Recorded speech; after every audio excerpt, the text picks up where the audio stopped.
Bienvenue chers téléspectateurs à cette édition dont voici d'abord les principaux titres.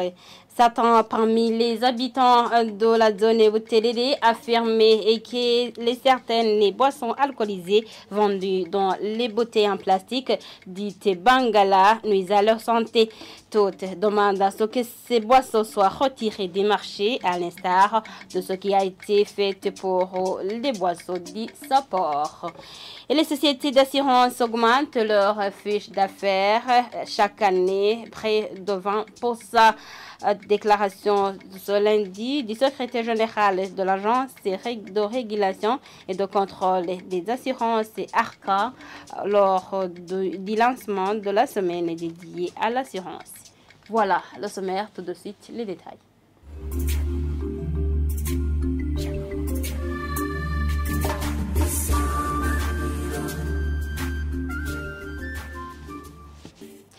Bienvenue encore une fois, je vous le disais tantôt dans les titres, certains parmi les habitants de la zone Boutelele affirment que certaines boissons alcoolisées vendues dans les bouteilles en plastique dites Bangala nuisent à la santé.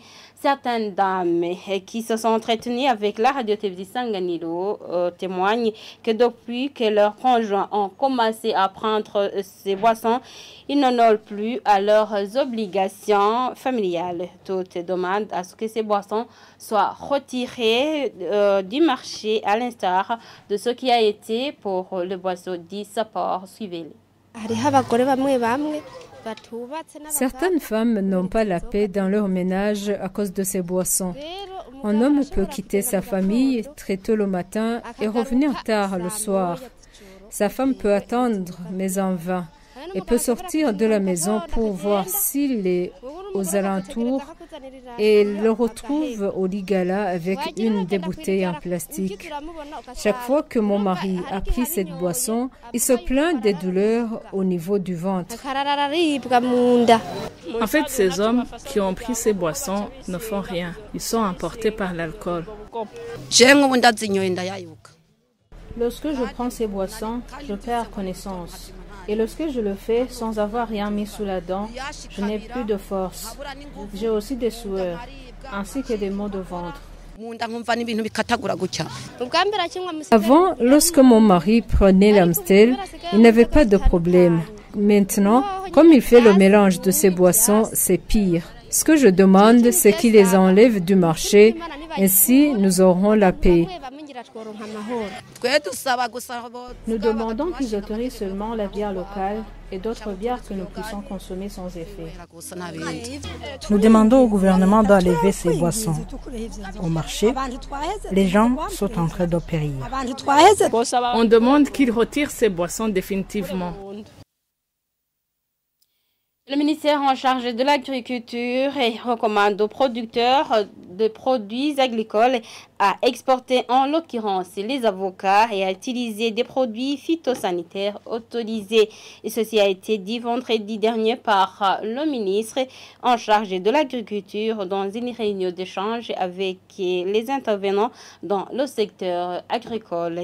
Le ministre Prosper Dodico a cependant rappelé que les anciens insecticides comme le DDT nocif à la santé humaine ont été retirés sur le marché. Suivez-le.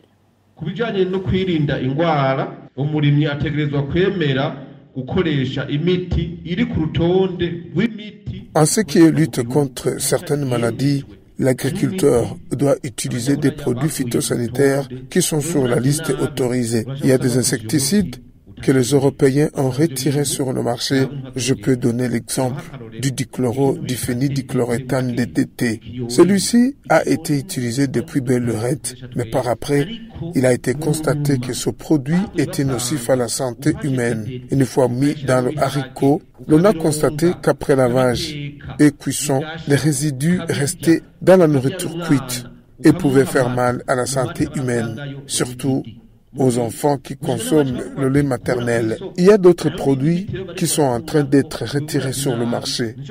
C'est pourquoi nous aussi, nous allons procéder à cette campagne. Nous allons aussi nous enquérir de l'état des lieux des autres produits que l'on est en train d'envisager en Europe. Quand l'agriculteur constate une maladie dans sa plantation, il doit se confier aux moniteurs agricoles. Et lors de la production, l'agriculteur doit être assisté par un technicien chargé de contrôler la qualité pour avoir accès au marché de l'extérieur. Car ici chez nous, l'on peut même consommer un fruit d'avocat qui dure même 3 jours.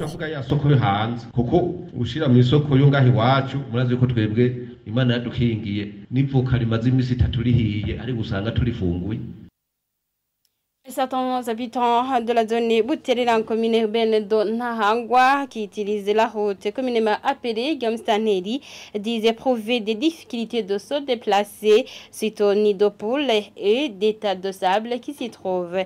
Ils demandent aux autorités de la réhabiliter en diminuant ces nids de poules car cette route est très utilisée. Reportage signé Jean-Marie Mayong.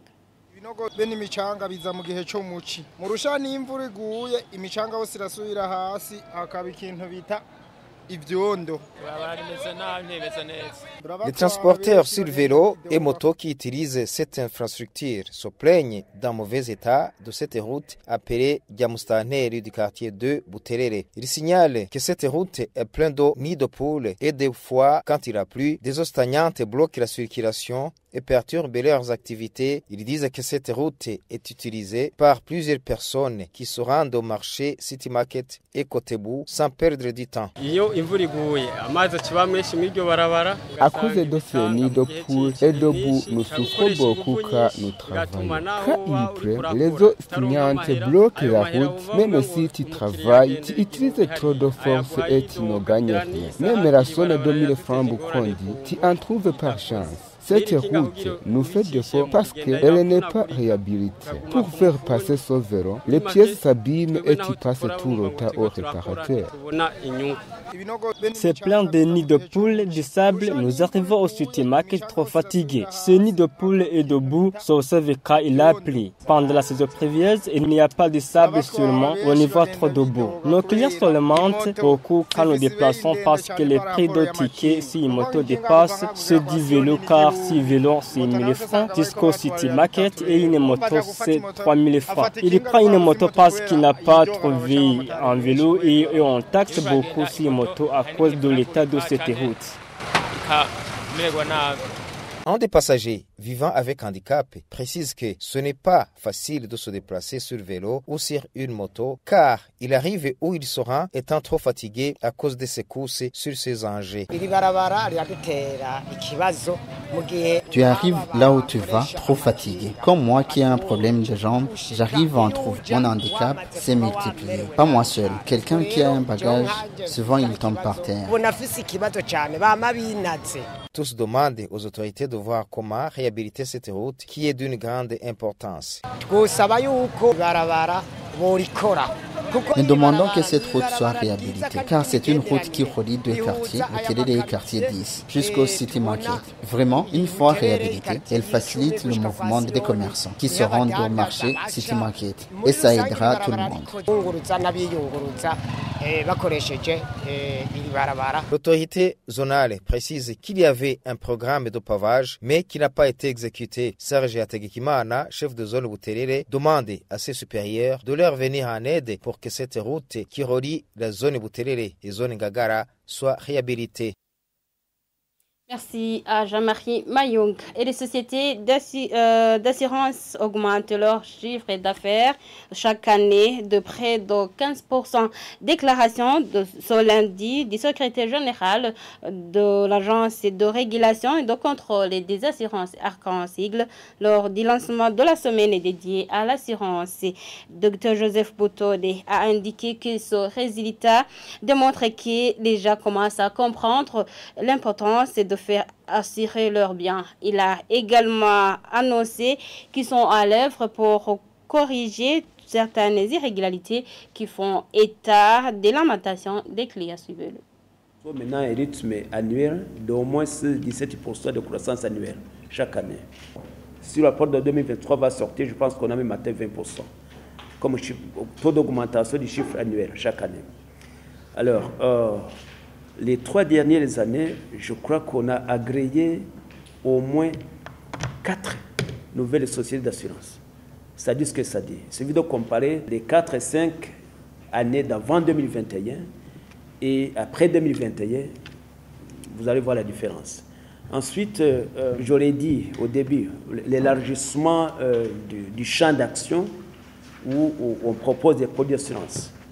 Depuis décembre 2023, 2022, nous avons embarqué les banquiers. Il y a, je crois, 6 ou 7 banques avec une microfinance. Tout ça, ça dit ce que ça dit. Que l'engouement est là, les gens se sont sentis, les acteurs de l'économie du pays d'aller ensemble, ont senti que, tiens, en tant que microfinance, en tant que banque, tiens, il y a aussi pour moi de la place au sein des assurés. Ils sont venus, on leur a montré le cadre légal qu'il faut respecter, on les a agréés, et apparemment ça marchait bien. Les lamentations, quel message? C'est le premier thème qui sera développé ce soir jeudi, juste après les cérémonies d'ouverture officielle.